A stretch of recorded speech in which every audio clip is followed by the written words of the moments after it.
Dear Ram Charan గారికి ముందు happy birthday.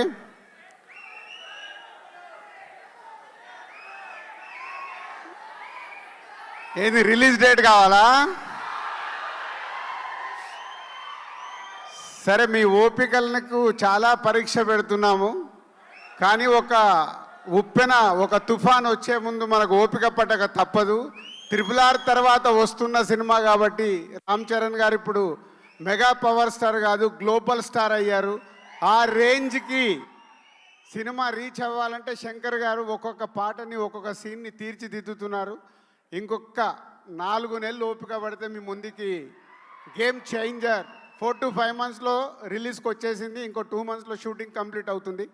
And ఈరోజే జరగండి జరగండి అనే సాంగ్ రిలీజ్ అయింది.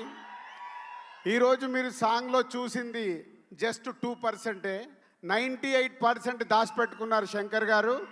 అది రేపు రిలీజ్ రోజు థియేటర్లో చూసినప్పుడు ఆ సాంగ్ వర్త్ ఏంటనేది మీకు అర్థమవుద్ది. ఈ ఒక్క సాంగే కాదు, ఇలా ఒక 5 పాటల్ని శంకర్ గారు ఆయన స్టైల్లో డిజైన్ చేసి పెట్టాడు.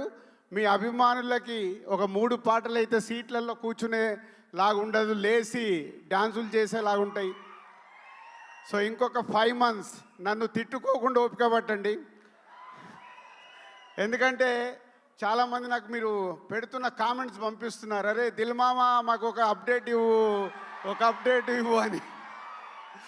పోతే దిల్ మామ అప్డేట్ ఇవ్వలేడు. పైనుంచి శాటిలైట్ నుంచి శంకర్ గారు ఇది ఇవ్వు అన్నప్పుడే నేను ఇవ్వగలుగుతాను. ముందు ఎలాంటి లీకేజీలు నేను ఇవ్వలేను ఈ సినిమా విషయంలో. సో ఇంకొక 5 months ఓపిక పడితే సినిమా మీ ముందుకు వచ్చేస్తుంది. అండ్ చరణ్ గారికి ఇది వెరీ స్పెషల్ బర్త్డే. క్లింకారా లైఫ్లోకి వచ్చింది. So Charan, keep it up. మార్నింగే ఈరోజు తిరుమల దర్శనం చేసుకొని హైదరాబాద్ రీచ్ అయ్యారు. సాంగ్ కూడా రిలీజ్ అయింది. సాంగ్ మాసులో ఎంత వెళ్ళాలో వెళ్ళింది.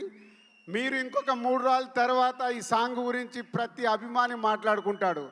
ఎందుకంటే ఆల్రెడీ లీకేజ్ అయిన సాంగ్ కాబట్టి మీకు ఈరోజు కొంచెం ఎనర్జీ లెవెల్స్ తక్కువ ఉన్నాయి.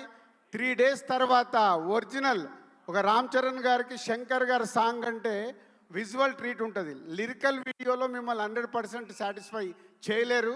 పోతే సినిమా చూసిన రోజు మీకు ఈ సాంగ్ పడితే ఏంటో అర్థమవుద్ది. 100